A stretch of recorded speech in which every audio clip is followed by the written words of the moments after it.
Alors, il y a l'affaire Epstein, dont les journalistes ne veulent pas parler en France, et pour cause.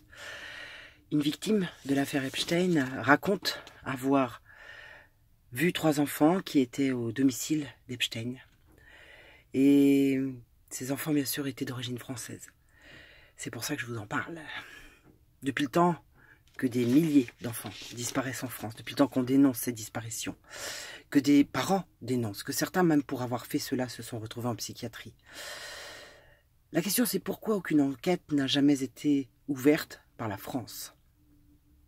La police, la justice, gangrénée par le pouvoir, ne bouge pas. Les pseudo-journalistes se taisent depuis l'affaire Epstein.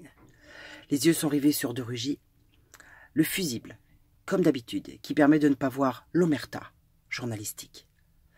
Epstein avait un appartement à Paris. Vous croyez que c'était pour faire ses petites balades sur les Champs-Élysées? Le samedi 6 juillet, quand il a été arrêté, il rentrait de France. Très peu osent parler de l'affaire Epstein en France. Quand ils en parlent, c'est plutôt pour nous dire qu'il est relié à Trump, évidemment. Nos élites tremblent à l'idée que leurs noms apparaissent sur toutes les listes de noms et sur toutes les vidéos, leur visage. La justice et les politiques français font profil bas. Epstein, Pizzagate, Monica-Gate, l'affaire est mondiale. Les réseaux dendritiques. D'où d'ailleurs l'inertie et le silence assourdissant de nos médias. Phagocytés, comme on le sait depuis des années, par les pouvoirs en place. Et pourtant, il y a eu tellement, chaque année, d'enlèvements d'enfants dans notre pays qui ne sont d'ailleurs jamais retrouvés. Tant de lois passées favorisant le consentement. J'espère que vous comprenez pourquoi ils veulent tant le consentement de vos enfants. Pourquoi ils instaurent tous les droits sexuels grâce à l'OMS, corrompue elle aussi. Ce que je me pose comme question, c'est quand est-ce que vous allez ouvrir les yeux sur ce qui se passe depuis des années avec la corruption politico-médiatico-politicio ou politico. J'ai envie de dire policio-judiciaire, qui implique tant de personnes. Quand Trump a été élu, il a levé une main vers le ciel et il a regardé le ciel. Je me suis dit, enfin, nous avons quelqu'un qui ne fera pas partie du système. Trump a été choisi, soutenu par QAnon. QAnon est référencé, évidemment, comme complotiste. Étonnant, pour la justice, nous sommes tous des complotistes. Bientôt, nous aurons autant de complotistes dans le monde entier que d'humains. Mais eux, ces élites, excusez-moi, continueront de dire que nous sommes encore des complotistes. QAnon, c'est un groupe d'hommes riches, secrets, intègres, qui ne fonctionnent que par code. Ils sont adaptés à la franc-maçonnerie, j'imagine. Et leur engagement, bien sûr, est total. Leur intégrité n'est même pas à remettre en cause. Ils ont tout mis en place depuis des années et ont choisi leur futur président pour sa foi, son charisme et son engagement.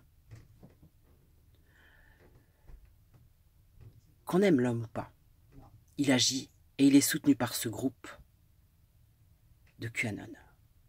Ils ont travaillé dans l'ombre, infiltré les réseaux, relevé les plans, les preuves, impliquant et retraçant un complot gigantesque.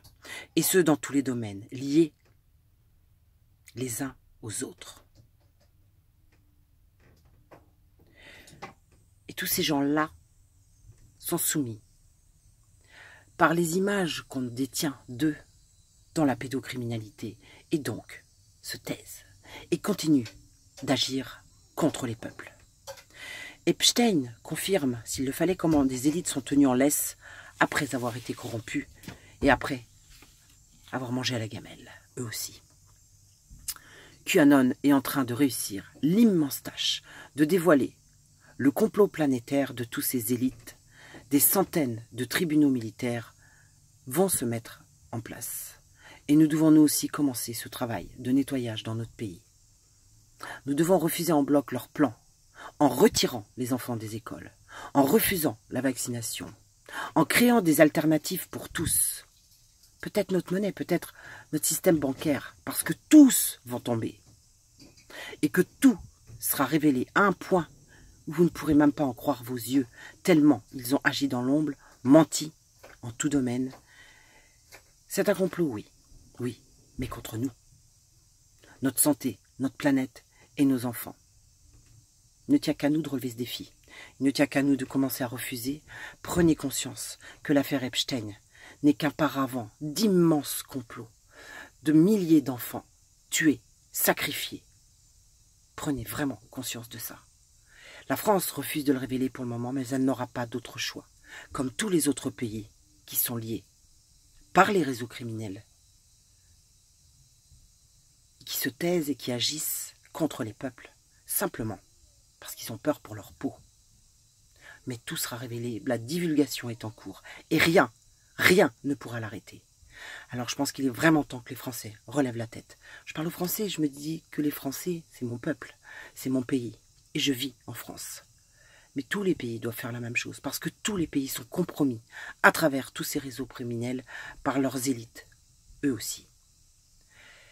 Donc, tout est entre nos mains. À très bientôt.